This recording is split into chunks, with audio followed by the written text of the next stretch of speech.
Good evening, everybody. Welcome to another episode of Sunday Night Live with me, Jonny Lipsham. And yes, we are competing with the NFL tonight. No, we're not really, because it's impossible to compete with the behemoth that is the NFL and Super Bowl. A lot of people here in the UK probably never watch American football throughout the regular season. They probably don't even watch any of the playoff games. They probably don't even watch much of the postseason. But they'll watch the Super Bowl by their millions. Lots and lots of people will be watching the Super Bowl tonight here in the UK. And it is being broadcast here in the UK on the channel ITV. They bought the rights to broadcast the Super Bowl for the next 3 years. So this one, next, and the year after. So 2024, 20 and 25, and who knows who will have it next. It used to be on the BBC for many years, but it's not anymore.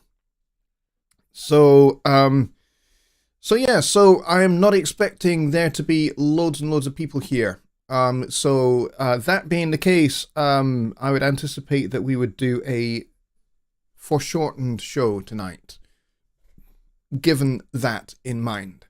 So, now that we've got that out the way, I can also go, for those of you that are kind of semi-watching whilst watching me at the same time, I can tell you it's a tied game at the moment.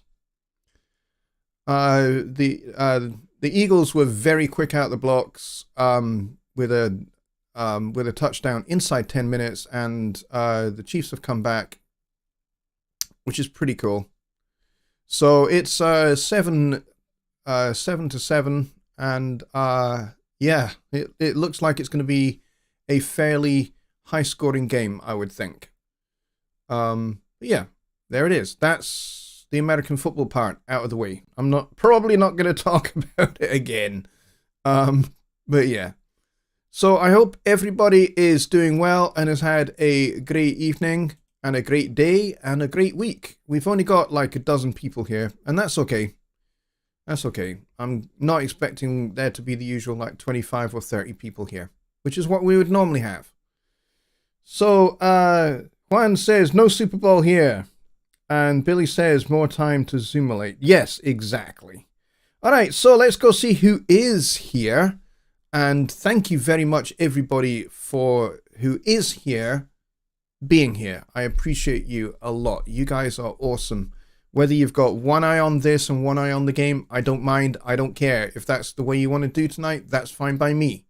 Like I said, I do actually have a tab open with the game on, because I'm watching STV on, which is Scotland, Scottish Independent TV, and they are carrying the game. So I'm watching that on one tab of my Chrome browser.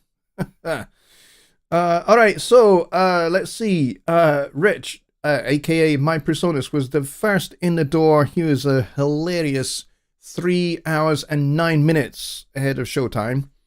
Followed by Billy Morgan and Paul Morgan, although they are not related.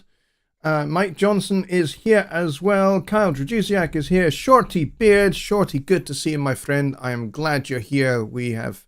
it was great talking to you the other night on Zoom as well. That was epic. Let's see. And of course, we have Keith at Radio Tuck Frumpet here as well. And Andy producing in the box. I think it's Andy? Andrew? Andy? I can never remember which way it is. Producing the box is here. And he says, how's everyone doing tonight? I'm glad you're here, my friend. And Ronald Figura is here. And as I said, Juan is here as well, which is great. And who else is here? And I think that's it. Oh, and David Anthony is here as well, who's just popped in. Awesome. I'm glad you're here. Slap that thumb, friends, says Billy in very loud capital letters, which is cool. Thank you, guys. And Shorty says, I could care less about the Super Bowl. Yes, I'm likewise, actually. I have off and on watched it periodically.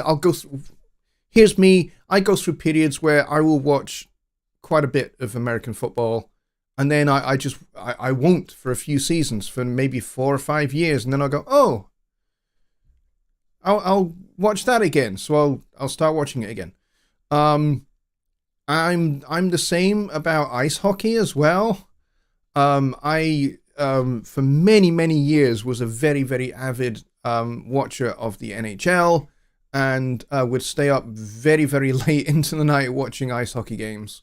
And then they pulled the live broadcast from British TV, and that kind of killed it for me, because you could only then watch it on NHL.com. You had to subscribe to that. So I thought, okay, I'm out. So I don't really watch NHL anymore, sadly. But I do get to watch some baseball on occasions, because over here in the UK we have Channel 5, and they broadcast some baseball games, like the World Series. So I'll watch some baseball. But that's me with American sports. I will kind of dip in and out, and I don't really have a particular team. I just like to watch good sport, and if the sport is good, I'll watch it. So it looks like this Super Bowl game is potentially going to be a high-scoring game, in which case it'll be good, and I'll enjoy it. But we'll see. Anyway, Shorty says, I'll be hanging some acoustic foam while I listen. Okay, cool. Yeah, I can remember doing that in here, and actually the acoustic foam that you can't really see, you can only see the two panels above my head. The acoustic treatment I have in here came from the last place we lived in, which was a rental apartment, and of course we now live in our own home. We own this place, so I could actually put up some really cool, much more expensive and probably better quality acoustic treatment. I just haven't got round to it yet. It's kind of not really that high up on my priority list for what I do at the moment, because since the pandemic, really, I don't do recording. I don't have artists in here. I do remote session work, and most of that is piano or it's bass, or I do voiceover work for people as well. And for that, I don't really need a whole lot of acoustic treatment, because this is going direct in, my bass goes direct in, so there's no need for acoustic treatment for those particularly. You guys are trading jokes, which is hilarious. Ronald says, I went to a fight and a hockey game broke out. Carl says, I used to be an Olympic javelin catcher. Too many puncture wounds. My gosh. Carl, you're on top form tonight. Andrew says, glad to be here and either one works. I'll be fair to you. You will find with me that because I have relatives in my family who are called Andrew, I use Andy or Andrew interchangeably with them, and so by habit I will probably do that with you as well, my friend. Because that's just kind of, what I do with my relatives, so who go by Andrew, and actually I have Andrew as one of my middle names, and but nobody ever calls me that. It would be odd if somebody started calling me by one of my middle names, because I have two. But yeah, there we go. So if anybody has any music production, recording, mixing, mastering, Studio One, Presonus questions, get them in the chat, because I would love to take some questions, albeit we're probably not going to be on for very long because of the game and stuff like that. But yeah, I would love to take some questions before we wrap up. And we've got about 15 people in here, which was actually a little bit more than I was expecting. I'll be fair. I was expecting maybe 8 or 9 people, but here we go. Andy says, there you go, I've done it. There, I've done it. He says, my family does the same thing. I've come accustomed to both. He says, fun fact, my middle name is Nice. My wife's is Rainbow. I'm not joking. Well, that's actually pretty cool. Those are good middle names to have. Mine are incredibly Scottish in that they are Ross and Andrew, but there we go. And I've inherited those. Okay, Juan has a question. He says, I do. He says, I'm trying to connect an Apollo and Studio Live Series 3 together. I'm assuming that's as an aggregate device so that you are therefore on a Mac and you're trying to do the two as an aggregate device. You can try setting them up in system preferences on your Mac as creating an aggregate device out of the pair, and then see if they will be selectable in Studio One as an aggregate device. I would think unlikely, being that one is a mixer that has an interface mode in it, and the other one is a dedicated interface. But you could certainly try it. I would see no reason why you could not give it a go. He says, I did an aggregate device and managed to get audio into Studio One, which is awesome. That's good. You have made more progress than I thought that you might, given that one is a dedicated interface and the other one is a mixer that has an interface mode built into it. So you have got a step further than I thought you would, actually. So if you are getting audio into Studio One, I'm suspecting, therefore, from what you said here, Juan, that maybe your issue is getting audio out via the output options and into your speakers. That being the case, you will probably need to figure out which one has the outputs. The reason being that I'm saying that is because on the Studio Live, you can assign the outputs, the main outputs, to any particular pair of channels, I think. And it's usually either the tape outputs or it's 37 and 38, if memory serves. I have a Studio Live mixer right here in front of me, but I'm not using it as an interface. I'm using my Studio 1824 as an interface, and the mixer is just a DAW controller, to be honest, because that's what I was giving it for. I was giving it to basically test DAW mode. Which I do. I test DAW mode for PreSonus. I work for PreSonus, for those of you that don't know. Most of you do by now. I work for PreSonus, and so yeah, I've been testing this guy with DAW mode with Studio One and Cubase in particular, because I'm an ex-Cubase user. I never thought I'd ever go back to Cubase, but I'm kind of doing it to test DAW mode, and it actually, DAW mode works pretty well in Cubase. It doesn't work in Pro Tools very well at all. There are one or two problems with DAW mode in Pro Tools, but it is what it is, and it's something to do with it's actually a problem with Pro Tools and not actually the mixer. Let's see. Juan says, my only question is, do I have the compressor and EQ from Fat Channel? On the mixer you do, yes, and you also have them in Studio One. So yes, is the answer. Now, how they will be applied in an aggregate situation, I'm not 100% sure, because although I do have a Mac, there is no interface for the Mac. I'm using the built-in audio for the Mac. I'm not using an interface. I need to get another interface to do that. But yes, ostensibly, generally speaking, yes, you do have the Fat Channel plugins for the Studio Live, and they are available to you. I'm just not sure how they would be applicable in an aggregate device situation.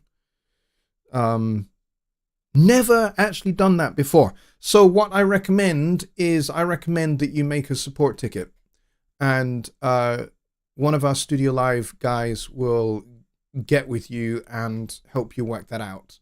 And they might actually know the answer. They might actually be able to directly just give you the answer. I don't know, I'm afraid. So I recommend making a support ticket and asking the support guys. Let's see, what else do we have? Oh gosh, that was a high note. And yes, I do sing that high, by the way. Andy says, I use the project page rarely. I master projects like I used to in Logic, force of habit. What's the biggest benefit for using the project page? The biggest benefit for using the project page is the symbiotic relationship that it has with the song page. It's unique in the DAW market. There is no DAW on the market currently that does what Studio One does in terms of having a dedicated mastering suite that has this symbiotic relationship with the song page. So, for example, if you have recorded and mixed a song and produced the song from end to end in the song page, you can send that to the project page. And then when you do that and you start your mastering process in the project page, let's say as you start mastering, you realize that as you're processing the stereo file in the project page, you notice there's a ringing frequency in one of those acoustic guitar tracks that is just poking its head out that hadn't done in the mixing phase. It's only coming out now as you're mastering. Well, here's the cool thing you can do. You can go back to the song page and you can make that adjustment to that acoustic guitar, and you can notch filter out that particular ringing frequency, and then you can update the mastering file back in the project page.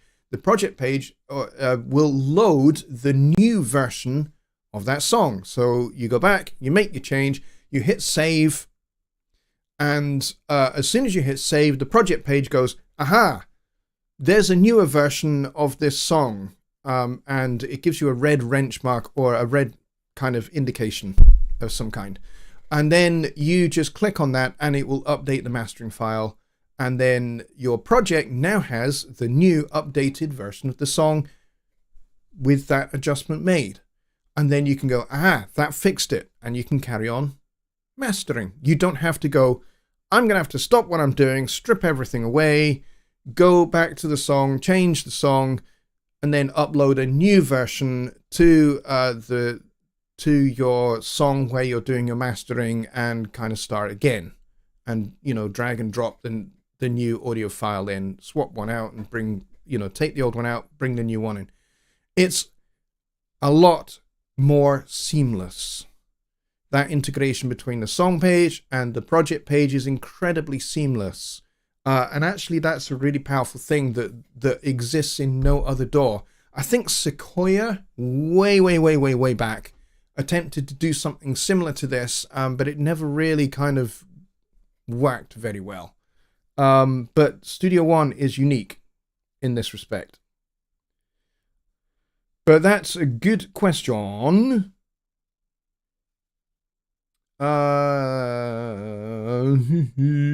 Shorty Beard says, I'm working on some stuff currently and I'm trying to figure out how to use something like an ARP to automatically create a little melody based off some simple notes or chords. It's a good question.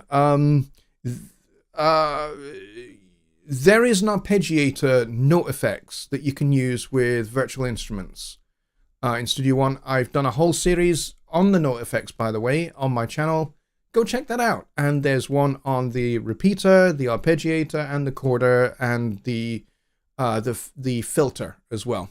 There's an input filter note effects there as well. Excuse me, snorting. But yeah, there's a whole series there that you can go check out at your leisure. And maybe that will give you some ideas, because the note effects are great because the note effects can be stacked. So you can use the repeater and the quarter stacked on the same virtual instrument, and you can create really unique, very cool effects that will help you create harmonies, will help you create melodies automatically, and also maybe fake a guitar part. So that is worth checking out. In fact, at the end of that series, there's the video that I concluded that series with, where basically I took a drum loop and then I used the note effects to fake a guitar part, and to fake a bass part, and to fake a keyboard part. Basically, I said I am only allowed to press one key at a time on the keyboard. And by doing that, I need to create a guitar part, a bass part, and a keyboard part for this song. And basically imagining myself to have no skills as a piano player, and be basically a one-key kind of guy. And you can do that with the note effects, as proved in that song. So go check that out. Excuse me. I think you may well find that helpful. Shortybeard says, may not be the best option. I don't know, but on Windows I can use Azure for All to combine as many interfaces as I want, and then in Studio One I just choose Azure for All as the interface.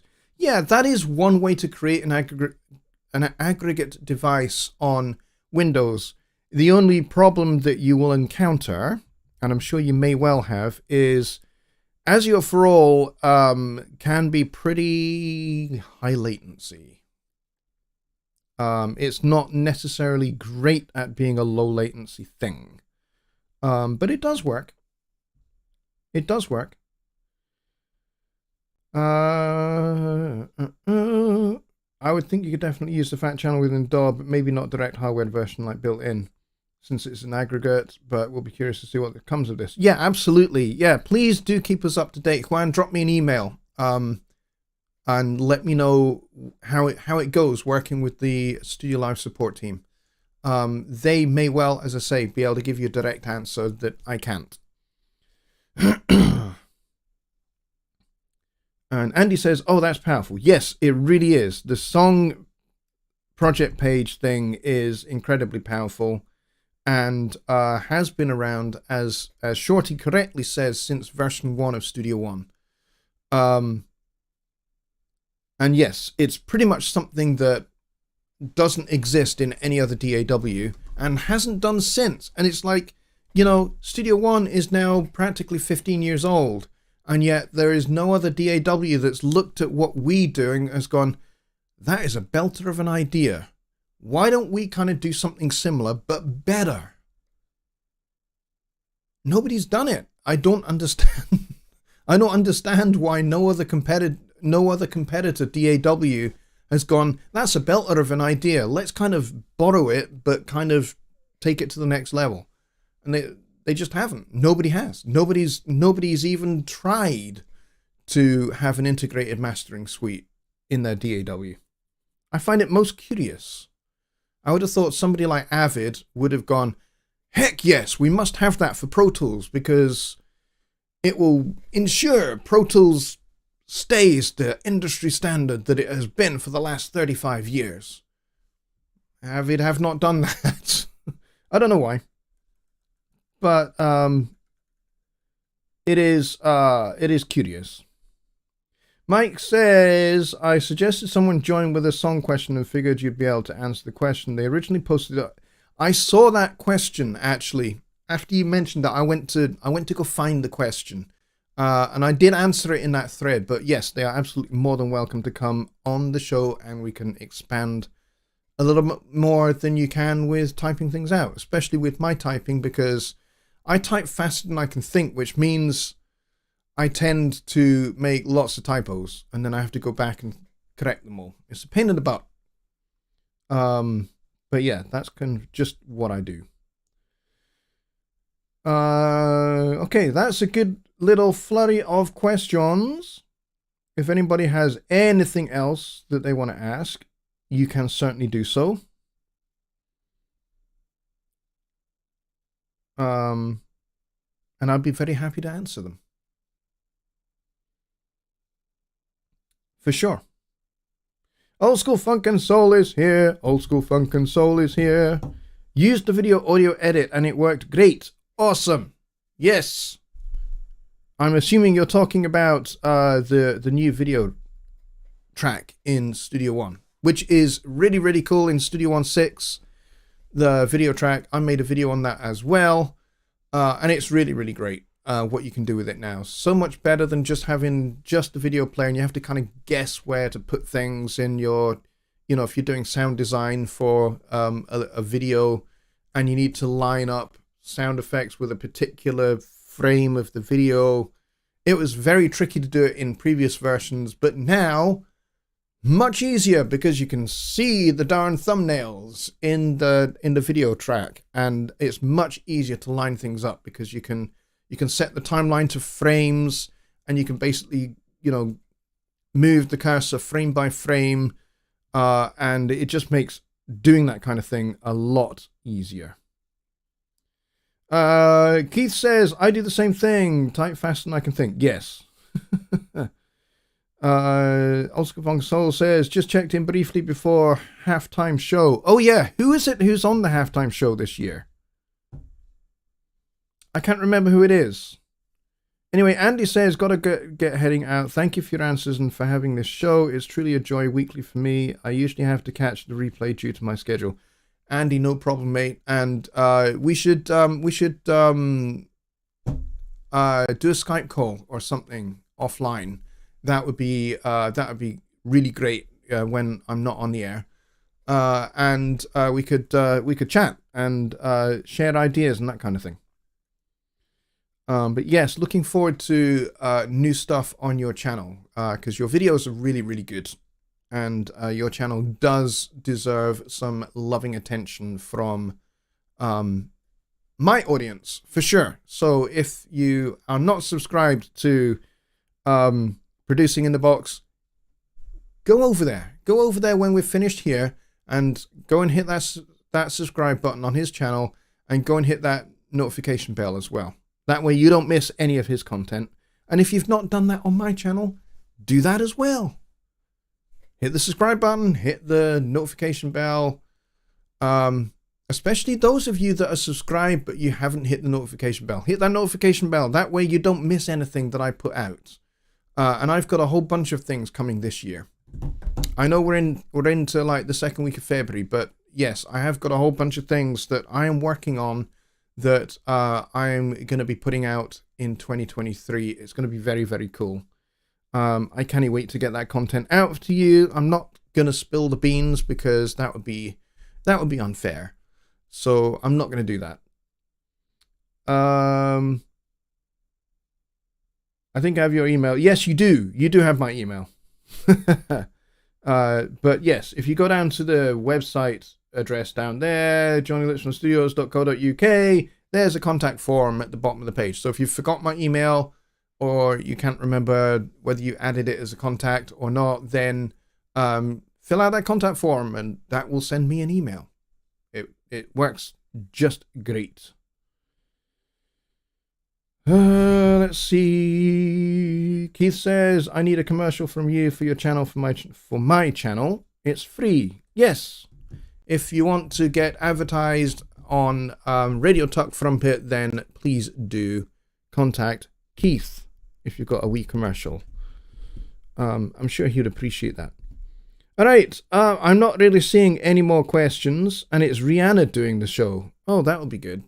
That'd be good. I wonder if she'll do Under My Umbrella, where she keeps on talking about Ella.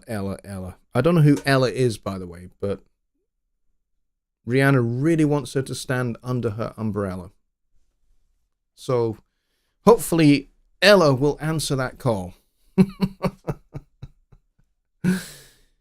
But yeah, I'm not seeing any more questions. So if you have a question, then you have about 2 minutes to type furiously and get questions in the chat.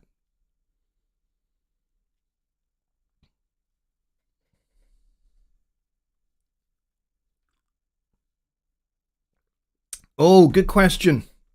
Good question. Not at all show related, but you know what? Who cares? Bets on wardrobe malfunction. I would put $20 at 5-1 on some kind of wardrobe malfunction, and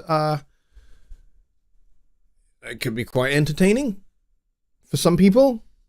Some people will be amused by that, and we'll have to see how quickly the media gets scandalized by it.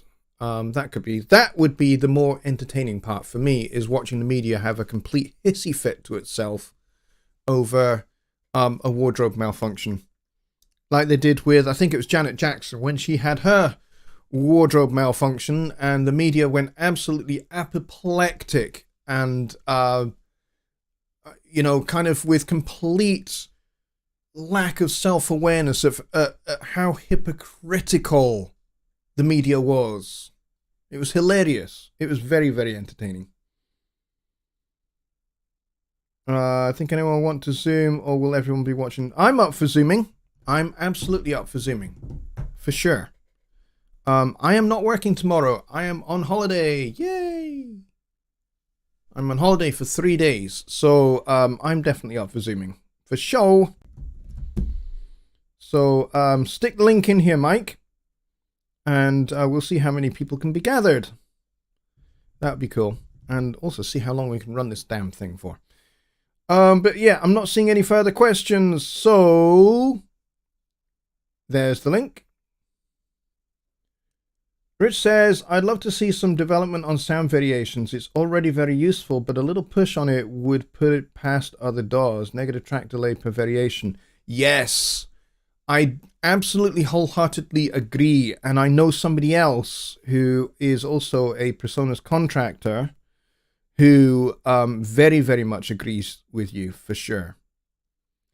And he has some say in the matter. For sure. I think you know who I'm talking about as well. But yes, I would absolutely agree that definitely track delay per variation would be incredibly useful. Totally agree. And if you have not made that a feature request already, Rich, I recommend you do. And if not, then definitely blast a link to it all over Facebook and Twitter and all of that, so that we get as many votes on that as possible. That would be great. All right, so I think what we'll do is we'll call it there for the show. A little bit shorter than normal. And if you want to jump onto Mike's Zoom call, then please do. Please do jump on that Zoom call if you're up for a good chat and some more entertainment. I will be there, Mike will be there, and a few other people I'm sure will be there too. And it'll be great, and maybe we can all see if there is going to be some kind of wardrobe malfunction during the halftime show at the Super Bowl. Because it might liven up, you know, a sport that is maybe less than entertaining for some people. I'll be honest, my own personal opinion of American football, having watched it for a lot of years, is you guys wear all that padding and the helmets and everything else, and there is like 5 seconds of frenetic activity, and then it stops for 5 minutes after a guy has been tackled. And then you set up the next play, and it's just like, wouldn't it be great if it was a little bit more continuous, that once the tackler has been released, the ball could just be recycled back and you can continue, a little bit like rugby maybe, and maybe if you lost the padding as well, it'd be even better, you know? But that's just me. I'm not, you know, I'm a rugby fan, ultimately, really. And I know that American football is basically the grandchild of rugby. So, you know, it's a relative. It just needs to kind of like not be such a wussy. But that's my personal opinion. Your opinions will vary. All right, folks, I'll see you over at the Zoom call with Mike Johnson a little later on. Good night, everybody. Enjoy the game.